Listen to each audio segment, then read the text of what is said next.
एक समय की बात है, एक प्रतापी राजा था।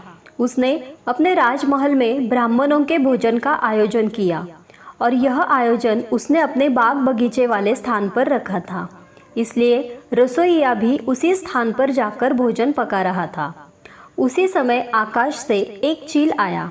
उस चील ने अपने मुंह में एक सर्प को दबाया हुआ था और जब वो चील उस बगीचे के ऊपर से जा रहा था, उस समय उस सांप ने चील को डसने की कोशिश करी, जिसके कारण जहर की कुछ बूंदें उस बर्तन में गिर गई जिसमें ब्राह्मणों के लिए भोजन पकाया जा रहा था।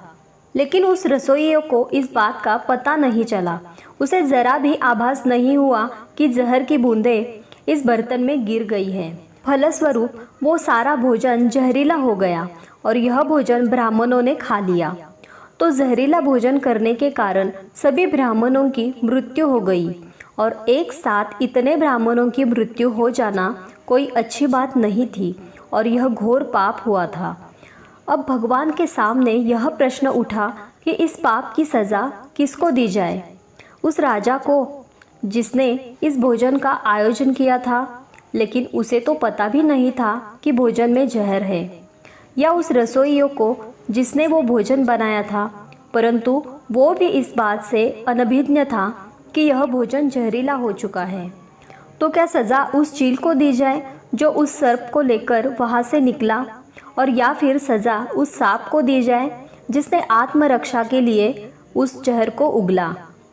तो यह बड़े असमंजस की स्थिति बन गई थी। आखिर इतने बड़े घोर पाप की सज़ा किसको दी जाए। तो इस कर्म की सज़ा के लिए काफ़ी दिन बीत चुके। फिर एक दिन कुछ ब्राह्मण उस नगर में आए और उन्होंने एक महिला से राजमहल का पता पूछा।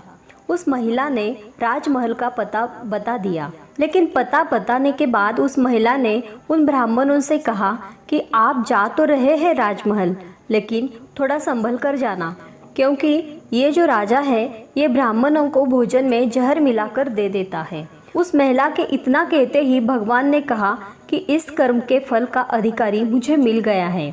तो सभी ने भगवान से पूछा कि वो कौन है। तो भगवान ने कहा कि इस महिला को इस कर्म की सज़ा दे दी जाए। तब सभी आश्चर्यचकित हो गए और वो बोले कि वो महिला तो उस समय वहाँ मौजूद भी नहीं थी। ना उसने जहर मिलाया, ना उसने भोजन पकाया और ना ही उसने उन ब्राह्मणों को भोजन कराया। फिर इसकी सज़ा उसे क्यों दे रहे हैं। तब भगवान ने कहा कि किसी भी कर्म का आनंद जो सबसे ज़्यादा लेता है उसी को उसका फल भुगतना पड़ता है। इस पूरे कर्म में ना रसोइयों को आनंद की अनुभूति हुई, ना राजा को आनंद की अनुभूति हुई, ना सर्प को हुई और ना ही चील को हुई। लेकिन इस घटना से सबसे ज़्यादा आनंद और सबसे ज़्यादा रस इस महिला को ही मिला है। इसलिए इस कर्म की सज़ा इसे ही भुगतनी पड़ेगी। तो दोस्तों, इस कहानी से हमें यह शिक्षा मिलती है कि कर्म के फल की व्याख्या इतनी आसान नहीं है। शब्द ही हमारे कर्म हैं। हम जो काम करते हैं वो हमारे कर्म ही होते हैं, लेकिन जो हमारी किसी के प्रति भावनाएं हैं वही हमारे कर्म हैं। हमारे विचार ही हमारे कर्म हैं। अगर आपने अपने विचारों पर नियंत्रण करना सीख लिया तब आप एक महान इंसान बन जाते हैं। जब आप अच्छा सोचते हैं तो आपके साथ भी अच्छा ही होता है और वो होता ही रहेगा। इसलिए दोस्तों, किसी के भी बुरे कर्मों की आलोचना नहीं करनी चाहिए।